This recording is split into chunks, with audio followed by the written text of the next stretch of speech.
Bon ben voilà, hein. Bienvenue à bord de la Cross Tourer 1200 de chez Honda, version 2016.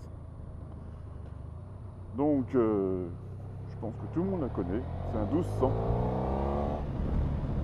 C'est la petite sœur de la grande sœur de ma Cross Runner. Je remercie Honda de me la prêter, parce que du coup il me la prête avec des pas loin de 10 heures, je la ramène vers 13h30. Donc ça va, sympa comme essai. Donc c'est une moto, c'est un 1200 dessus. Et boîte automatique DCT. Donc le modèle 2016 dispose de la nouvelle boîte DCT comme l'Africa Twin. Donc vu que j'étais assez conquis par la boîte DCT de l'Africa Twin, je pense que ça devrait bien se passer. Et par contre ce modèle là est donc en full, numéro 4. Donc il développe 129 chevaux.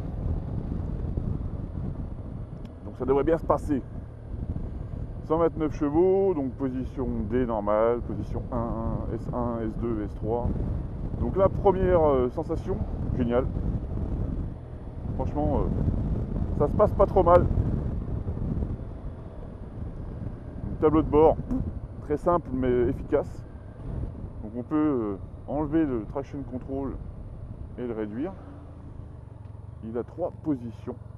Donc la moto elle est 92 km quand je l'ai pris. Donc elle est neuve.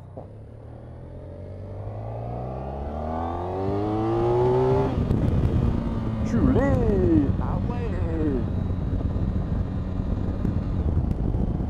Ah putain! Quand même! Ah ouais, ça envoie du steak, hein. Ça c'est encore un tout, est-ce que je vais être faible? Et je vais changer. La position des pieds est légèrement avancée. Du coup, on se croit vraiment sur un siège. Et ça, j'aime bien. Voilà, j'ai les jambes pliées comme si j'étais assis, quoi. Donc c'est pas mal. Bon, la selle, j'ai 2 positions un peu comme la Cross Runner. Un petit peu vers l'avant, un petit peu vers l'arrière. Le pot d'échappement fait un beau bruit. C'est pas mal. La bulle est réglable par la molette qui se trouve juste ici. Hop, on descend, paf. C'est pas mal. Franchement, bien pensé. Oh là là! C'est puissant ça, hein. On a les bras un peu hauts, mais ça va. C'est une question d'habitude. Je suis un peu plus bas sur la... Mais on est bien, hein, franchement.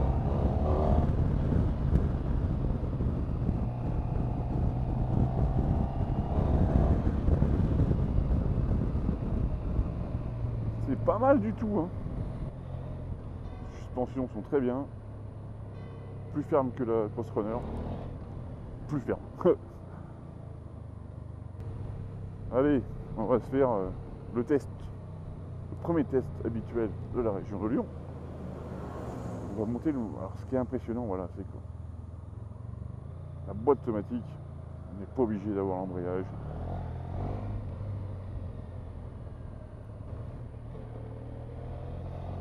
Ça se manie tout seul.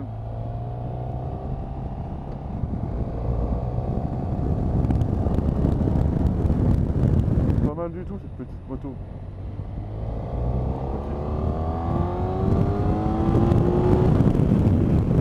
Ouais, elle arrache quand même, hein.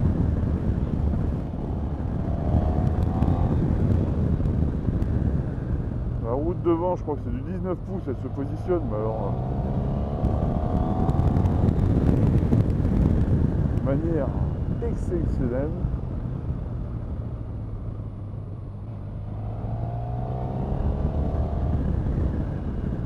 Par contre, en termes de consommation, à mon avis, on doit être un peu plus gourmand que sur la Cross Runner.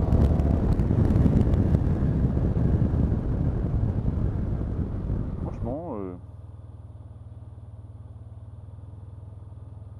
elle fait vraiment plaisir cette petite Cross Tourer 1200. C'est vraiment à quoi je m'attendais. Elle fait partie de ma shortlist sur ma prochaine moto. après à savoir quand est-ce que je prendrai ça. Mais bon, franchement,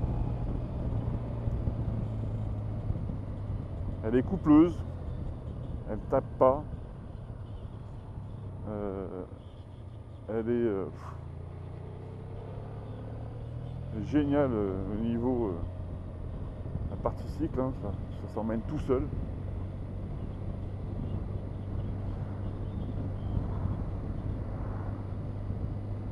On va aller faire un petit peu de ville pour voir un peu à quoi ça ressemble en ville. Mais je dirais qu'elle est presque même peut-être plus courte que la Cross Runner en termes de guidon. C'est pas pour me déplaire. Elle est super agréable dans les virages.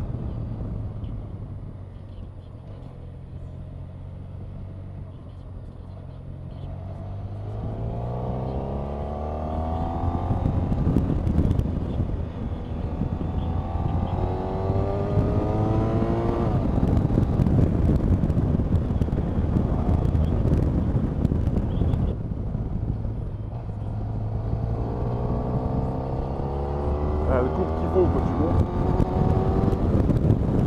C'est pas mal du tout.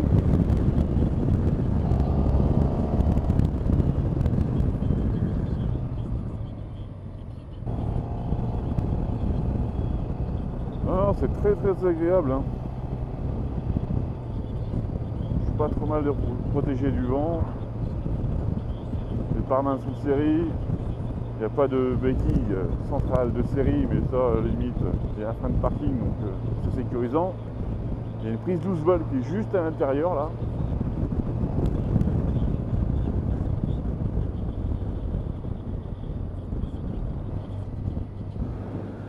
Position haute, je suis vachement bien.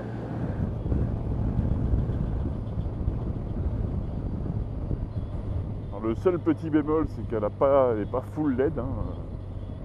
On a des H4 devant. On a juste les clignotants comme ma Cross Runner en LED. C'est mignon là. Hein.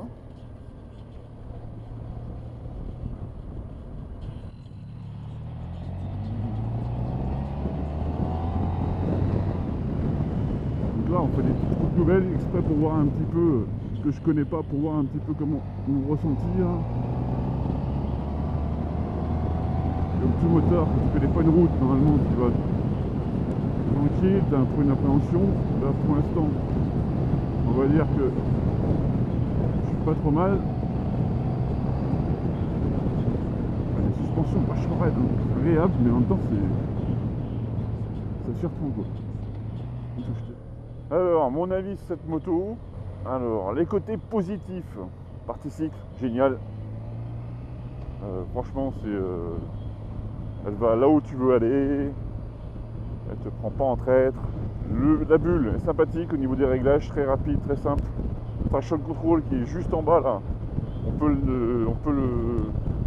le changer en roulant, et notamment vu que on a la main gauche qui sert à rien à part le clignotant, le klaxon et l'appel de phare, et de temps en temps descendre des palettes.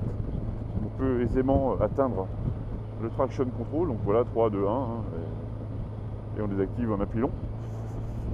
Le moteur, quelque chose d'énorme, hein, 129 chevaux, c'est un couple de fous.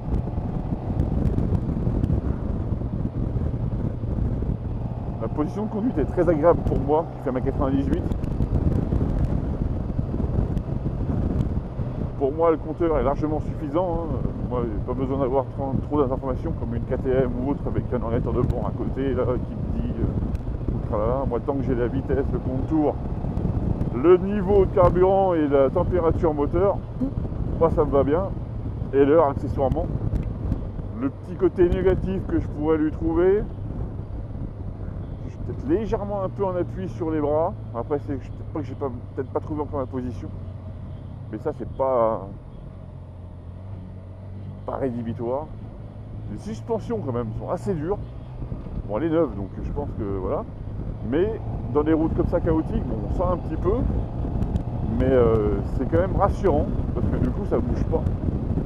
Ça absorbe bien. Un autre petit point négatif, C'est dommage qu'ils n'aient pas mis une version full LED au niveau des phares. C'est quand même con quoi, en 2016, d'avoir encore des motos en H4 quoi. Sinon la sonorité du moteur et le pot d'origine, c'est plaisant quoi. Alors, la boîte DCT, nouvelle version, quelque chose de génial. Ce qui me manquait sur la F4 Twin, le côté un petit peu caractériel, machin, bazar, alors là on est en plein dedans. Hein. En plus en full, voilà, on est dans le truc où que, voilà, on est dans... Elle a son caractère et ça se ressent, c'est nerveux. En position S3, elle va jusqu'au bout de ses rapports pour pouvoir entre guillemets profiter au maximum de ses capacités et de son couple. Alors bon, tous les rageux qui vont dire ah mais tu tires déjà sur une moto neuve, machin, elle est barodée. Mon dame m'a dit que je pouvais envoyer, pas de soucis de toute façon, c'est des moteurs qui sont déjà pré-rodés, et voilà. Et c'est fait aussi pour ça une moto d'essai, sachant que jusqu'à présent ils m'ont toujours dit que toutes les motos qu'ils ont eues en essai et qu'ils ont revendues après, donc du coup les clients venaient après, je suis pas content, il n'y a jamais eu une crasse. Donc voilà. Après, il y a aussi le fait que c'est Honda. C'est des moteurs quand même qui sont costauds. Le petit point aussi négatif, c'est le prix. Autour des 15 000 € je crois. Je vous mettrai le prix de côté avec la version C. Bon, j'espère que ce petit vidéo essai vous aura plu. C'est quand même